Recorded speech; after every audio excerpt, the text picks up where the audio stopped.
नमस्कार मो मिता होम किचन को आपण समस्त को बहुत बहुत स्वागत। आज गोटे नुआ रेसिपी को आज एबे तो मार्केट रे नुआ आलू आसुची एवं ता सहित जो छोट छोट आलू आसुची ए छोट छोट आलू रे ए भजाटी सबुठु बेसी भल लगी थाए।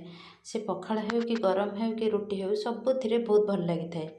कहीं ये जो छोट बा गुंड आलू जोटा अच्छी यहाँ केमती गोल गोल करके सीझापी बेसी टाइम लगे से मैं प्रेसर रे देकिना गोटे सीटी दे दूसरी हाई फ्लेम रे बस गोटे सीटी देकिना सांगे सांगे बाहर करने परफेक्ट रही तापे किसी मसला प्रस्तुत करवा से मुझे पियाज पाचिला लंका एवं किसी रसुण कोला नहीं एवं आउ कौन सी जिन आवश्यक नहीं बस ये पकेबा। एमती तो सोरिष बेसर बटा देकिना कले भी बेसी भल लगी था किंतु एमती भी थोड़े ट्राए करूँ जो मैंने बेसी मसला खाइबा को पसंद करते यहाँ निश्चित भाव में से पसंद आसो यार गोटे यूनिक टेस्ट रहिबो।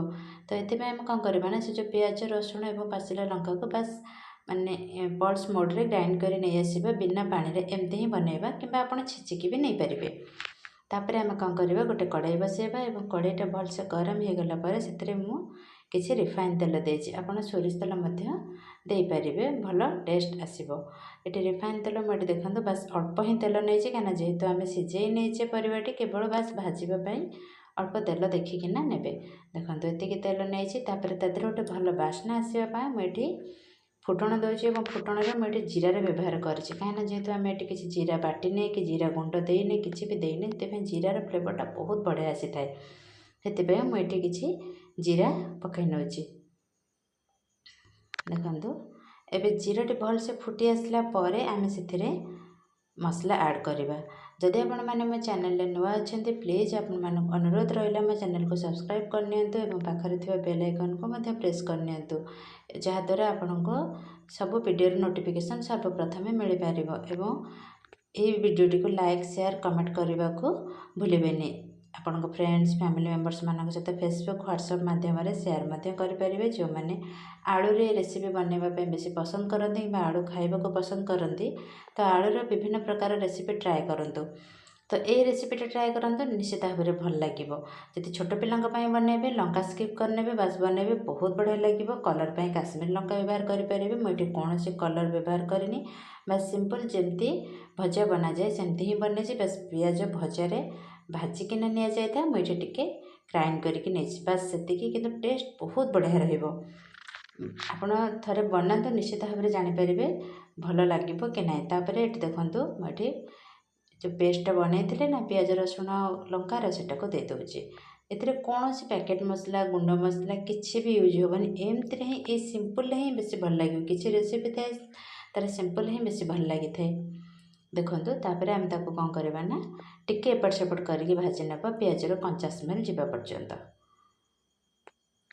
अब जेहेतु आम आलू सीझेला बेले से लुण हलदी देछि तेणु ये लुण हलदी देवार किसी आवश्यकता ना एमती बस एटा गोटे एपट सेपट करके भाजी नवा तापर आम सीझे रखि आलू को ये पकेबा भलसे ग्राइंडर एमती हाथ में बाहर करके पकईने। जेहेतु ये तरकारी नुहे ग्रेवी आइटम नुहे तेणु पानी दबानी एमती शुखिला शुखिला ही कषिबे बिना पानी रे ग्राइंड करेंगे और बिना पानी रे कषिबे एवं स्लो आंचरे ही कषिबे ना कौन हम ना पियाजटा लगिज तार बास्ना भल आसबनी तेणु बस पियाजर कंचा स्मेल जावाई टिके एपट सेपट कर भाजबे। बादरे मुझे बास्ना चिकेन मसला पकाउछि आपन चाहे स्किप करें बस अल्प टिके ही पकई देखो तापर टिके भाजी नवा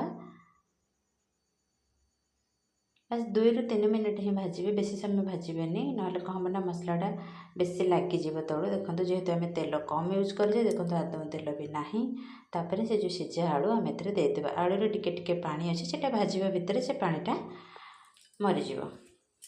देखु एवं ये देखिए एत बढ़िया बास्ना आसब ना आपड़ बास्ना ही जापर एक्चुअली बहुत टेस्टी लगे। तापर आपको एपट सेपट करके एमती भाजी नवा जेपर्यंत तार पानी मरीज और आलूटा टिके दाग दाग लगिज भलसे टिके कड़ा कड़ा होगी भाजी हो। देखो ये आमर यहाँ भजाटा प्रिपेयर हो गला। एबे आप पखाल सहित खाते कि गरम सहित खाते रोटी पराठा जो भी खाते बढ़िया लगे। वीडियोटी संपूर्ण देखिए आप बहुत सारा धन्यवाद रोचे। जय जगन्नाथ।